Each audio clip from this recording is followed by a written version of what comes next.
cerita anak langsung, karena teman-teman akan bingung sendiri nanti menceritakannya.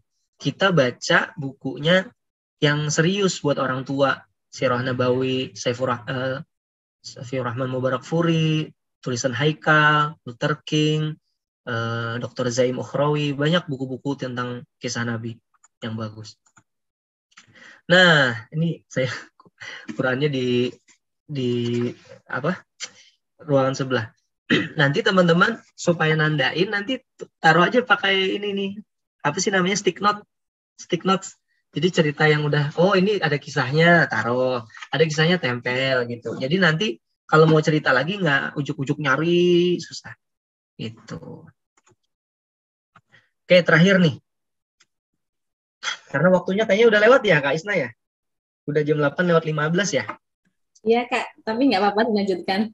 Masih semangat banget ini, Kak. Siap. Ada beberapa tips singkat aja, teman-teman. Kalau mau cerita kisah nyata, ini tidak hanya tentang kisah Quran, kisah Nabi, tapi kisah nyata. Yang pertama, create your own story atau bikin ceritamu sendiri. Ini banyak orang yang terjebak. Belajar cerita itu bukan belajar intonasi. Bukan langsung belajar intonasi, artikulasi, ekspresi, dinamika, tempo, dan lain sebagainya. Bercerita itu pertama kali yang dipelajari adalah bagaimana kita bisa membuat cerita sendiri di dalam kepala. Pencerita yang baik itu adalah pencerita yang kalau dia cerita seolah-olah dia pernah berada di lokasi di mana cerita itu terjadi. Makanya teman-teman kalau dengar cerita Nabi misalnya dari para ustaz, itu luar biasa memukau, seolah-olah dia pernah hadir di situ. Salah satu pencerita yang saya suka itu adalah dosen saya, Dr. Habib Umar Ibrahim, almarhum. Semoga Allah merahmati beliau. Itu kalau di kelas, Dr. Umar Ibrahim cerita tentang Nabi, karena beliau keturunan Nabi juga ya. Itu kita yang mendengarkan itu seolah-olah yakin bahwa Dr. Umar Ibrahim itu pernah hidup di zaman Nabi gitu. Saking beliau menguasainya cerita itu. Saking beliau punya gambar sendiri di kepalanya. Bagaimana ketika Dr. Umar Ibrahim cerita, kata beliau, Nabi itu, kata beliau, jangankan keluar rumah. Nabi itu kalau lagi di rumah nih, cerita ke mahasiswa, Nabi itu kalau lagi di rumah, itu bahkan di rumah aja Nabi pakai wewangian, bahkan di rumah aja Nabi sisiran. Saking Nabi itu rapi sekali. Ketika beliau cerita begitu, saya yang mendengar seolah-olah beliau tuh pernah tinggal nginep di rumah Nabi. Nah, pencerita yang baik adalah dia punya gambar. Pencerita kedua yang saya suka adalah mentor saya, Dr. Zaim Ukhrawi, pendiri Republika.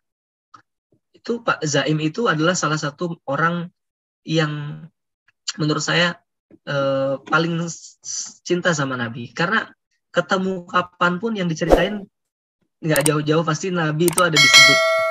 Nah, ketika beliau cerita tentang Nabi, beliau hafal seolah-olah dia pernah hidup di zaman Nabi, rumahnya Nabi itu sebelah mana. Ketika cerita tentang hijrah, peristiwa hijrah, ketika Nabi keluar dari rumah beliau, lepas dari kepungan pemuda-pemuda Quraisy, lalu berjalan menuju rumah Abu Bakar, itu beliau bisa cerita bagaimana Nabi Muhammad jalan dari rumah ke rumah Abu Bakar, itu seolah-olah tahu jaraknya berapa, posisinya sebelah mana, besarnya seperti apa, jalanan yang dilalui itu bagaimana.